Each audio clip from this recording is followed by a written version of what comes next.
Vamos para mais uma aulinha aqui de ciências voltada para o 7º ano. Vamos falar sobre os seres vivos microscópicos e vivos. Primeiro que nós vamos falar é do reino das bactérias. As bactérias são seres vivos formados por apenas uma célula e geralmente não são observadas a olho nu. No entanto, algumas delas são capazes de formar colônias, que são conjuntos formados por várias células e que podem ser observadas a olho nu. Vamos observar essa situação aí. Muitos produtos consumidos pelo ser humano são produzidos com auxílio de bactérias ou podem contê-las em sua composição. A pele possui diferentes tipos de bactérias que normalmente não causam problemas à saúde.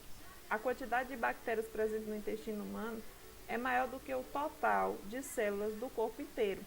A maioria desses micro-organismos convive com o ser humano sem causar doença e muitas vezes contribui para a saúde e para o bom funcionamento do corpo. Então, a gente está vendo aqui que existem bactérias que são boas para nós, que nos auxiliam na nossa alimentação. Tem a microbiota, que tem bactérias na nossa microbiota que está ali nos protegendo na nossa pele. Tem as bactérias do intestino, então tem as bactérias boas e ruins. Algumas espécies de bactérias também, elas vão atuar na decomposição, né, da matéria orgânica, transformando substâncias complexas em substâncias mais simples, que retornam ao ambiente e aos seres vivos por meio da cadeia alimentar. Algumas espécies de bactérias também contribuem para a absorção de nutrientes pelos vegetais. Outros produzem matéria orgânica em diferentes cadeias alimentares e liberam gás oxigênio para o ambiente, mas também exigem espécies de bactérias que podem causar doenças aos seres vivos. Vamos ver uma estrutura de uma bactéria, né? Embora participem de processos complexos nos ecossistemas e estejam presentes em diferentes habitats, as bactérias apresentam uma estrutura simples. Elas são unicelulares, ou seja, só possuem uma célula.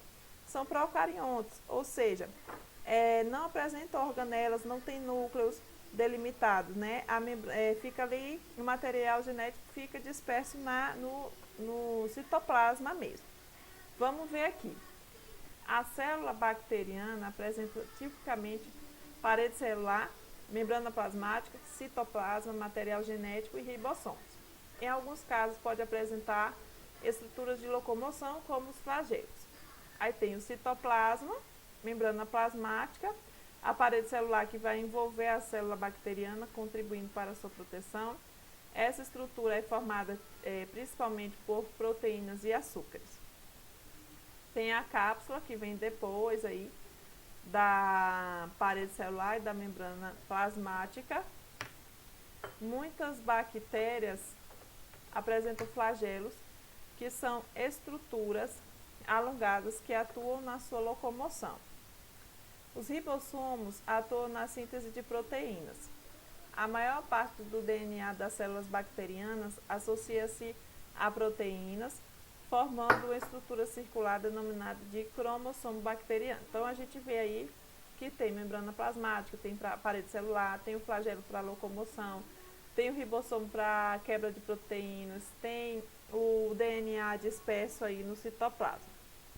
Os formatos das bactérias, né?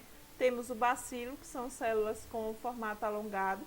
A representação tem o Haemophilus influenza, que é a bactéria que pode causar doenças como pneumonia, febre bacteriana, otites, que é a inflamação do ouvido, sinusite e bronquite.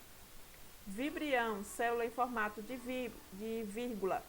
Vibrio cholerae, aumentado 1000 vezes, causa a cólera. Coco, célula com formato esférico. Micrococcus luteus, aumento aproximado de 12.230 vezes, encontrado nas mucosas da cavidade nasal e na boca, não sendo prejudicial ao ser humano.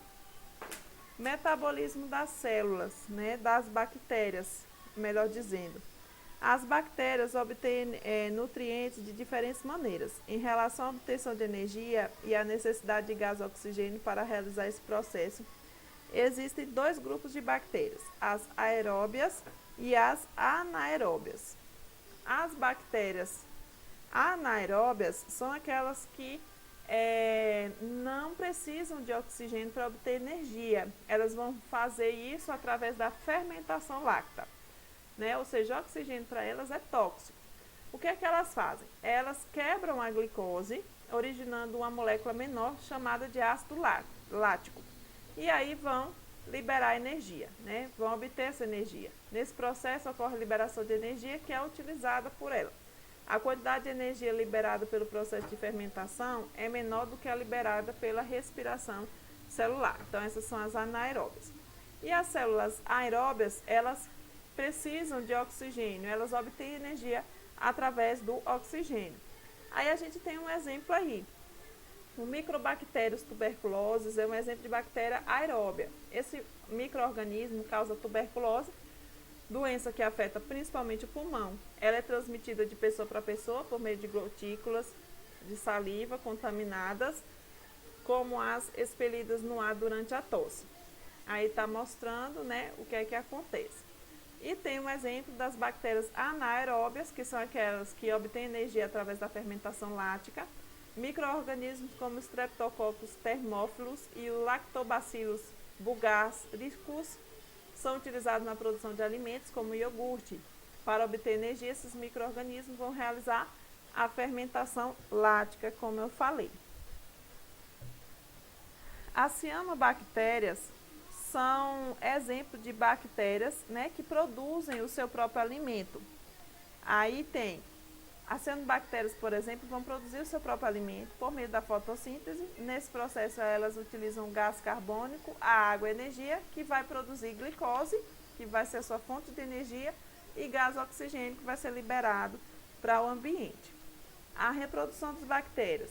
A fim de estudar as bactérias, os cientistas geralmente utilizavam meios de cultura. Esses meios são formados por diversos componentes que facilitam o crescimento e a reprodução das bactérias. Além disso, os meios de cultura são mantidos em condições que favoreçam a reprodução dos micro-organismos para obter essas condições. Normalmente, a temperatura e a renovação do ar atmosférico são controladas. Cultura de bactérias Escherichia coli. Esses micro-organismos são comumente utilizados em pesquisas para estudar a estrutura e o metabolismo das bactérias. Os pontos ou manchas esbranquiçadas são colônias de bactérias. Como é que é feita a reprodução das bactérias de forma assexuada? Inicialmente, o cromossomo bacteriano vai se duplicar, depois a parede celular e a membrana plasmática vai se dobrar, né, para dentro da célula, depois vai formar parede celular e membrana, separando essa célula em dois compartimentos, contendo cada um cromossomo bacteriano, e aí, por fim, elas vão se separar e formar aí duas células bacterianas. E assim a gente conclui o reino das bactérias.